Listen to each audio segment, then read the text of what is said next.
ukiambatana na mtu ambaye anamkufuru Mungu, ukiambatana na mtu ambaye hampi Mungu heshima, uko hatarini hata wewe ambaye unamfuata huyo au unamwamini huyo au umeambatana na huyo au ni rafiki yake huyo. Au kwa nini? Kwa sababu wakapigwa Washidodi mpaka kizazi chao kikapigwa, wakapigwa Washidodi na majipo mpaka rafiki zao wakapigwa, wakapigwa Washidodi na majipo mpaka majirani zao. Kwa nini? Kwa sababu utukufu wa Mungu umeguswa.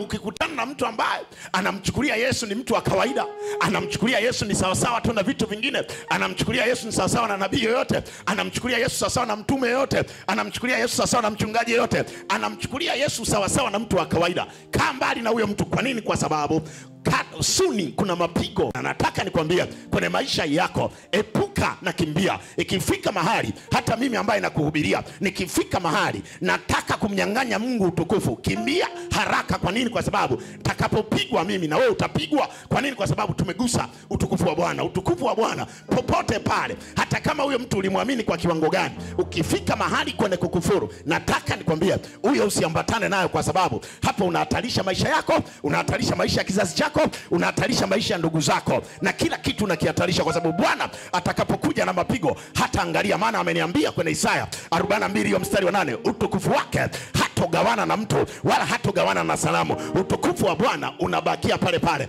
Ndio maana ni hatari sana. Lazima ujue huyo mtu unayeambatana naye ni mtu wa namna gani. Lazima ujue huyo mtu ambaye unashirikiana naye, hata biashara, hata kazi, lazima ujue ni mtu wa namna gani. Kwa nini? Kwa sababu katikati ya hayo kuna watu ambao wanateseka na magonjwa hata leo, wakizani ni magonjwa ambayo wamepigwa na shetani. Kumbe hawakupigwa na shetani, aliyewapiga ni Mungu mwenyewe, aliruhusu. Kwa hiyo Washidodi hawa wakapiga, wakateketea, wakaumizwa vibaya. Kwa nini? Kwa sababu ya utukufu wa Bwana. Nataka nikwambie, Mungu anaheshimu utukufu wake na ana wivu kwenye utukufu wake. Kwenye maisha yako, ukiona utukufu wa Mungu uheshimu mno, kwa sababu ni hicho ni kitu cha msingi sana kwenye maisha yake, na hicho ni kiini chake ambacho Mungu anakitazama kwa jicho la pekee sana. Katika maisha yako fanya kila kitu, lakini usimkufuru Mungu kwenye utukufu wake. Hapo ni hatari mno. Hebu tumwangalie tena kwenye kitabu cha Matendo ya Mitume. Kuna ndugu yetu mmoja anaitwa Herode. Huyu naye alifanya kufuru moja ya ajabu. Matendo 12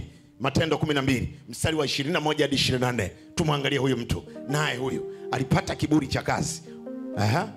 Matendo ya Mitume 12 mstari wa 21 nasema, basi siku moja iliyoazimiwa Herode akajivika mavazi ya kifalme. Siku moja Herode iliyoazimiwa akajivika mavazi ya kifalme, akaketi katika kiti cha enzi, akatoa hotuba mbele yao. Ndio.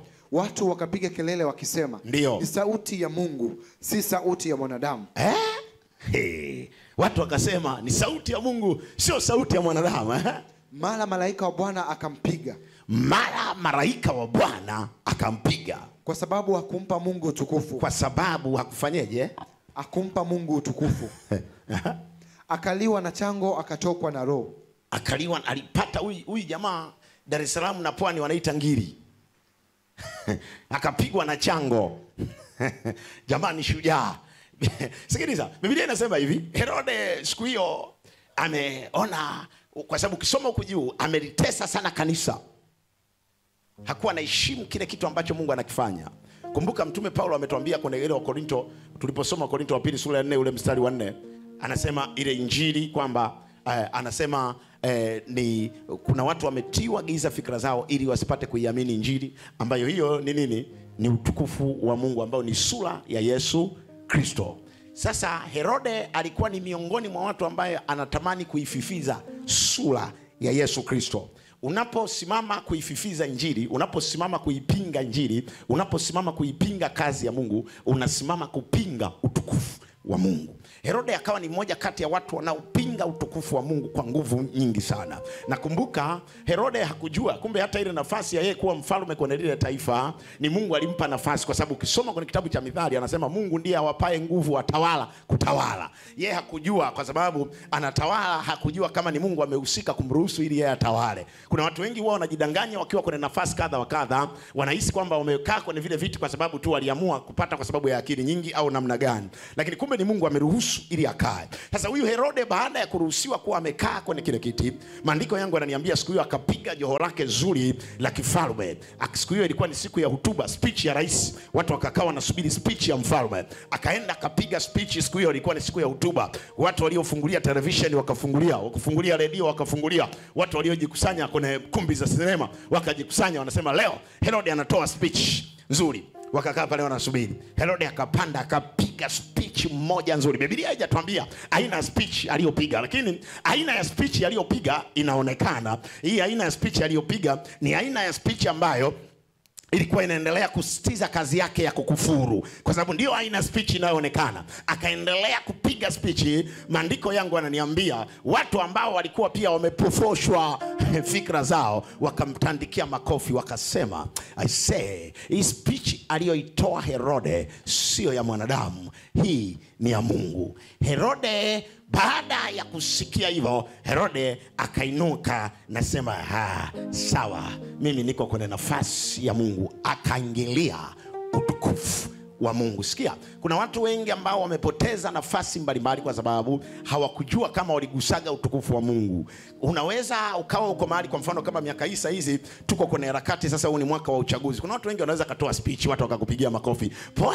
Hapo umetoa speech, ukaona ile mobu inayokupigia makofi, ukahisi kabisa, mimi tayari kiti cha ubunge nimechukua, mimi tayari udiwani nimechukua, katika namna fulani. Lakini ile namna ni ya kiburi, kwa sababu ya kile kiburi ambacho uliko nacho. Umetoka kwa mganga pale Bagamoyo, umetoka kwa mchawi mmoja pale. Kwa hiyo wewe ukachukua kile kiburi, ukihisi kwamba atakayekuwezesha kukaa kwenye kiti. Kuna watu wengi ambao wamekufa kwenye viti. Wengine walipochaguliwa tu kwenye viti, kabla hawajakalia viti walikufa. Kwa nini walikufa? Kwa sababu aina ya viti vyao walivyovikalia, aina ya nafasi walivyozipata, hawakumpa Mungu utukufu, bali ule utukufu walienda kuwapa wachawi, bali ule utukufu walizipa akili zao. Biblia yangu inaniambia ndipo Herode alipojipa mwenyewe.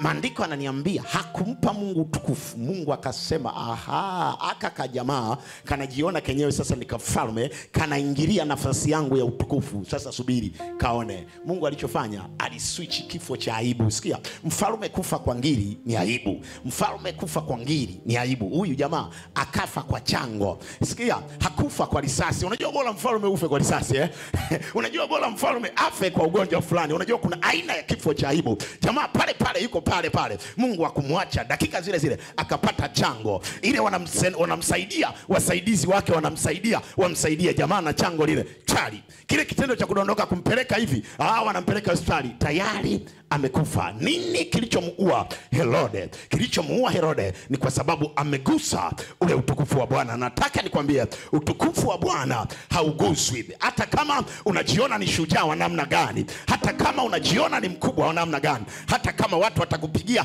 vigeregere kutoka hapa Dar es Salaam mpaka wakupigia vigeregere mpaka kule Dodoma, nataka nikwambie bado umrudishie Mungu utukufu. Kwa nini? Kwa sababu Mungu ndiye anayepaswa kupata utukufu. Acha kupeleka utukufu wako kwenye akili zako. Acha kupeleka utukufu wa Mungu ukawapa waganga wa kienyeji. Kwa nini? Kwa sababu ukifanya hivyo unakalia kwenye laana, unahatarisha maisha yako. Maandiko yangu yananiambia Herode akapoteza kiti, akapoteza tumaini. Nataka nikwambie jioni ya leo, Bwana anathamini sana utukufu wake kuliko chochote. Ndio maana mtu wa Mungu, wewe ambaye unanisikiliza, ulioko hapa na hata wewe unayenifuatilia, kati ya kitu ambacho ni muhimu sana kwenye maisha yako cha kuzingatia, Bwana anapokutendea jambo, mpe utukufu. Bwana anapokuponya, mpe utukufu. Bwana anapokuinua, mpe utukufu. Bwana anapokutendea chochote, mpe utukufu Bwana. Usiwe mtu ambaye unakausha tu, unaamini akili zako. Kufanya kuamini akili zako ni kutafuta kifo hadharani, ni kutafuta kupunguza siku zako za kuishi duniani. Herode alipoona speech yake,